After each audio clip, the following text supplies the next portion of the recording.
दोस्तों, Uttar Pradesh state medical faculty के अंतर्गत जो पैरामेडिकल कोर्सेज में एडमिशन का एप्लीकेशन फॉर्म आया हुआ है सत्र 2024-25 के लिए, इस एप्लीकेशन फॉर्म को कौन कौन भर सकता है, यानी कि एलिजिबिलिटी क्राइटेरिया क्या होनी चाहिए, इसकी पूरी जानकारी आज के इस वीडियो में मैं आप सबको देने वाला हूँ।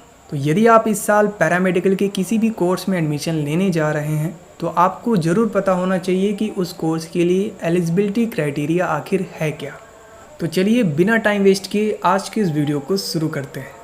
दोस्तों, Uttar Pradesh state medical faculty ने जो कंबाइंड पैरामेडिकल सिलेक्शन प्रोसेस 2024-25 के लिए एप्लीकेशन फॉर्म जारी किया है, उसके लिए क्या एलिजिबिलिटी क्राइटेरिया होनी चाहिए, इसकी जो इन्फॉर्मेशन है ये आपको इनके प्रॉस्पेक्टस में ही देखने को मिल जाएगा। जब आप लोग पेज नंबर 4 में जाएंगे तो यहाँ पर देखिए जो अर्हताएँ हैं, यानी कि एलिजिबिलिटी क्राइटेरिया क्या है, इसकी पूरी इन्फॉर्मेशन यहाँ पर अध्याय 2 यानी कि चैप्टर 2 में यहाँ पर दिया गया है। तो देखिए सबसे पहले ही यहाँ पर बताया गया है कि उत्तर प्रदेश माध्यमिक शिक्षा परिषद की इंटरमीडिएट विज्ञान वर्ग या उसके समकक्ष परीक्षा जो कि केंद्र अथवा उत्तर प्रदेश शासन से मान्यता प्राप्त एवं भौतिक विज्ञान, रसायन विज्ञान एवं जीव विज्ञान या फिर गणित सहित विषयों से उत्तीर्ण हो, समकक्षता न होने की दशा में अभ्यर्थी का प्रवेश या चयन होने के पश्चात भी प्रशिक्षण से निरस्त किया जा सकता है। तो देखिए यदि कोई स्टूडेंट यहाँ पर पैरामेडिकल कोर्सेज में एडमिशन लेना चाहता है, किसी भी पैरामेडिकल कोर्सेज की यहाँ पर बात हो रही है, तो उसे उत्तर प्रदेश माध्यमिक शिक्षा परिषद की जो इंटरमीडिएट की कक्षा है वो पास होना चाहिए। तो देखिए यहाँ पर इसका मतलब ये बिल्कुल भी नहीं है कि केवल यहाँ पर यूपी बोर्ड के ही स्टूडेंट एप्लीकेशन फॉर्म भरेंगे। यहाँ पर सीबीएसई बोर्ड, आईसीएसई बोर्ड, किसी भी बोर्ड के स्टूडेंट यहाँ पर एप्लीकेशन फॉर्म को भर सकते हैं। कौन कौन सा सब्जेक्ट होना चाहिए इंटरमीडिएट में, तो आप लोग देख लीजिए फिजिक्स, केमिस्ट्री, बायोलॉजी या फिर मैथमेटिक्स। तो अगर आप बायोलॉजी वर्ग से हैं तब भी आप लोग एप्लीकेशन फॉर्म को भर सकते हैं। यदि आप मैथ ग्रुप से हैं तब भी आप लोग एप्लीकेशन फॉर्म को भर सकते हैं। ज़रूरी ये है कि आपका साइंस स्ट्रीम होना चाहिए। तो ये रहा पहला एलिजिबिलिटी क्राइटेरिया। प्रवेश हेतु कोई प्रवेश परीक्षा या साक्षात्कार नहीं लिया जाएगा। तो देखिए यहाँ पर स्पष्ट लिखा हुआ है कि जो एडमिशन होगा इस बार उसके लिए कोई भी एंट्रेंस एग्ज़ाम नहीं होगा और साक्षात्कार यानी कि कोई भी इंटरव्यू नहीं लिया जाएगा। आगे बताया गया है प्रदेश के शासकीय प्रशिक्षण केंद्रों में प्रवेश हेतु अभ्यर्थी को उत्तर प्रदेश का मूल निवासी होना आवश्यक है। तो कोई भी अदर स्टेट का जो स्टूडेंट है यहाँ पर एडमिशन नहीं ले सकता है। केवल और केवल उत्तर प्रदेश के स्टूडेंट ही यहाँ पर एडमिशन ले सकते हैं, ऐसा इस लाइन में लिखा हुआ है। इस निमित्त ऐसे अभ्यर्थी जिन्होंने हाई स्कूल एवं इंटरमीडिएट अथवा समकक्ष दोनों परीक्षाएं उत्तर प्रदेश से उत्तीर्ण की हों, उनके लिए डोमिसाइल यानी कि जो आपका यहाँ पर निवास प्रमाण पत्र होता है उसकी बात हो रही है, और सर्टिफिकेट यानी कि प्रमाण पत्र आवश्यक नहीं होगा। तो ऐसे सभी स्टूडेंट जिन्होंने उत्तर प्रदेश में ही हाई स्कूल और इंटरमीडिएट पास किया है उनको यहाँ पर डोमिसाइल सर्टिफिकेट की डिटेल देना ज़रूरी नहीं है। अब देखिए इसके साथ ही साथ आगे बताया गया है ऐसे अभ्यर्थी जिन्होंने हाई स्कूल या इंटरमीडिएट में से एक अथवा दोनों परीक्षाएं उत्तर प्रदेश के बाहर से उत्तीर्ण की है तथा उत्तर प्रदेश राज्य का मूल निवासी है, ऐसे अभ्यर्थियों को डोमिसाइल या फिर सामान्य निवास प्रमाण पत्र प्रस्तुत करना होगा। तो बेसिकली यहाँ पर ये कहा जा रहा है कि यदि कोई ऐसा स्टूडेंट है जो कि उत्तर प्रदेश का निवासी है लेकिन उन्होंने अपना हाई स्कूल या इंटरमीडिएट या फिर दोनों किसी दूसरे स्टेट में जा कर के पास किया है, तो उन लोगों को क्या करना है, यहाँ पर डोमिसाइल यानी कि अपना जो निवास प्रमाण पत्र है वो आपको यहाँ पर दिखाना होगा। यानी कि फॉर्म भरते समय उसकी डिटेल आपको फिलअप करनी होगी, डॉक्यूमेंट जो है यानी कि सर्टिफिकेट वो आपको अपलोड करना होगा। अब आगे देखिए बताया गया है ऑनलाइन आवेदन में 10वीं तथा 12वीं के प्राप्तांकों को भरने की पूर्णतः जिम्मेदारी अभ्यर्थी की है। तो इसलिए ऐसा कहा जा रहा है कि क्योंकि यहाँ पर आपका एक मेरिट लिस्ट तैयार किया जाना है, तो 10वीं और 12वीं के जो अंक हैं यानी कि कितना नंबर आपने पाया हुआ है ये आपको बिल्कुल सही भरना है। यदि आप इसमें कोई गलती करेंगे तो आपके सिलेक्शन होने के बाद भी आपको वहाँ पर एडमिशन नहीं मिलेगा और आपका जो एडमिशन है वो कैंसिल हो जाएगा।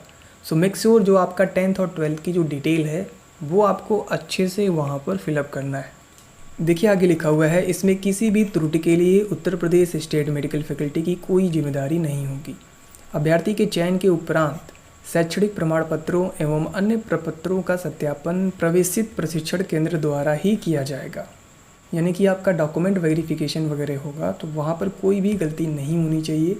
इसलिए कहा जा रहा है कि फॉर्म भरते समय आप लोग इन सभी डिटेल को अच्छे से वहाँ पर भरिएगा। अब देखिए आगे बताया गया है, यदि अभ्यर्थी द्वारा अपलोड किए गए प्रपत्रों तथा दर्ज की गई सूचना के ऑनलाइन सत्यापन में कोई भिन्नता पाई जाती है तो ऐसी दशा में आपका आवेदन पत्र निरस्त कर दिया जाएगा, जिसका समस्त उत्तरदायित्व अभ्यर्थी का ही होगा। यानी कि एडमिशन फॉर्म भरते समय जो भी आप लोग डॉक्यूमेंट यहाँ पर अपलोड करेंगे तो जो ऑनलाइन यहाँ पर डॉक्यूमेंट वेरिफिकेशन होगा, यदि उसमें कोई मिसमैच पाया जाता है तो आपका जो एप्लीकेशन फॉर्म है उसे निरस्त कर दिया जाएगा और इसकी पूरी जिम्मेदारी आपकी ही होगी, यहाँ पर स्पष्ट लिखा हुआ है। अब देखिए आगे बताया गया है, दिनांक 31 दिसंबर 2024 तक अभ्यर्थी का जो न्यूनतम एज है वो कम से कम 17 साल होनी चाहिए। इससे कम बिल्कुल भी नहीं होना चाहिए। कम से कम 17 साल है तभी आप लोग यहाँ पर एडमिशन ले सकते हैं और फॉर्म भी तभी आप लोग भर पाएंगे। अर्थात अभ्यर्थी की जो जन्म तिथि है 31 दिसंबर 2007 या उसके पूर्व की होनी चाहिए। तो स्पष्ट लिखा हुआ है 31 दिसंबर 2007 के बाद का यदि आपका डेट ऑफ बर्थ है तो आप लोग इस एप्लीकेशन फॉर्म को नहीं भर सकते। न्यूनतम आयु सीमा में किसी भी प्रकार की छूट प्रदान नहीं की जाएगी। यानी कि आप चाहे किसी भी कैटेगरी से हों, कोई भी आपके पास सर्टिफिकेट हो, कम से कम आपकी उम्र 17 साल होनी ही चाहिए यदि आप यहाँ पर पैरामेडिकल के कोर्सेज में एडमिशन लेना चाहते हैं। अब नीचे स्पष्ट लिखा हुआ है, अभ्यर्थी निर्धारित शैक्षणिक अर्हता एवं आयु सीमा सुनिश्चित होने पर ही आवेदन करें। यानी कि एप्लीकेशन फॉर्म भरने से पहले आपको बिल्कुल कंफर्म हो जाना है कि आपकी जो एज है वो कम से कम 17 साल हो चुकी है। अब देखिए यहाँ पर काफ़ी स्टूडेंट को अपनी एज कैलकुलेट करने में दिक्कत आती है, तो चलिए मैं आपको एक एग्जांपल लेकर के बता देता हूँ कि आपको अपना एज कैलकुलेट कैसे करना है। तो एज कैलकुलेट करने के लिए मैंने आपको एक एज कैलकुलेटर का जो लिंक है इसी वीडियो के डिस्क्रिप्शन बॉक्स में दिया है, उस पर क्लिक करके आप इस पेज पर आ सकते हैं। और यहाँ पर आने के बाद आप देखिए लिखा हुआ है सबसे पहले enter your date of birth. तो इस सेक्शन में आपको अपना डेट ऑफ बर्थ फिलअप करना है और यहाँ पर डेट ऑफ बर्थ फिलअप करने के बाद देखिए लिखा हुआ है यहाँ पर एंटर टुडेज डेट। तो यहाँ पर जो लिखा हुआ है एंटर टुडेज डेट, तो यहाँ पर आपको क्या करना है, लिखना है 31 दिसंबर 2024। तो यहाँ पर हम लोग लिखेंगे 31/12/2024। अब इतना लिखने के बाद आपको क्या करना है, कैलकुलेट एज पर क्लिक कर देना है। तो ध्यान दीजिएगा, सबसे पहले enter your date of birth, तो यहाँ पर आपको अपना डेट ऑफ बर्थ करेक्ट लिखना है, यानी कि आपका जो एग्जैक्ट डेट ऑफ बर्थ है वो लिखना है।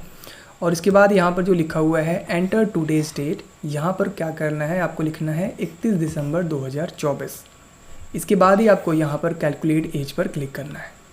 जैसे ही आप कैलकुलेट एज पर क्लिक करेंगे, पेज को नीचे करिएगा, यहाँ पर आपका जो एज है वो कैलकुलेट होकर के सामने आ चुका है। तो देखिए मैंने जो यहाँ पर एज कैलकुलेट किया है उसके लिए यहाँ पर आया है 21 ईयर्स ओल्ड, यानी कि 21 साल। तो यहाँ पर आपका कम से कम 17 साल दिखाना चाहिए। अगर 17 साल से कम दिखा रहा है तो इसका मतलब है कि आप लोग एलिजिबल नहीं हैं। सो उम्मीद करते हैं अब आपको क्लियर हो चुका होगा कि आपको अपना एज कैसे कैलकुलेट करना है। सो इस तरीके से आज के इस वीडियो में आपने जाना कि Uttar Pradesh state medical faculty का जो पैरामेडिकल कोर्सेज में एडमिशन का एप्लीकेशन फॉर्म है उसको भरने के लिए क्या क्या एलिजिबिलिटी क्राइटेरिया होनी चाहिए। लगभग पूरी जो एलिजिबिलिटी क्राइटेरिया है हमने यहाँ पर डिस्कस कर लिया है। यदि आप इसे देखना चाहते हैं तो आप प्रॉस्पेक्टस डाउनलोड कर सकते हैं और उसमें पेज नंबर 4 में आपको ये सभी डिटेल देखने को मिल जाएगा। तो आप इस प्रॉस्पेक्टस को Uttar Pradesh state medical faculty के ऑफिशियल वेबसाइट से भी डाउनलोड कर सकते हैं, या फिर आप चाहें तो हमारे टेलीग्राम या व्हाट्सएप चैनल को भी ज्वाइन कर सकते हैं, वहाँ पर भी आपको ये सभी डिटेल प्रोवाइड करा दिया जाएगा। तो दोस्तों उम्मीद करते हैं आज का वीडियो आप सभी के लिए काफ़ी हेल्पफुल रहा होगा। तो मिलते हैं अपने नेक्स्ट वीडियो में, आज के लिए सिर्फ इतना ही। तब तक के लिए wish you all the best.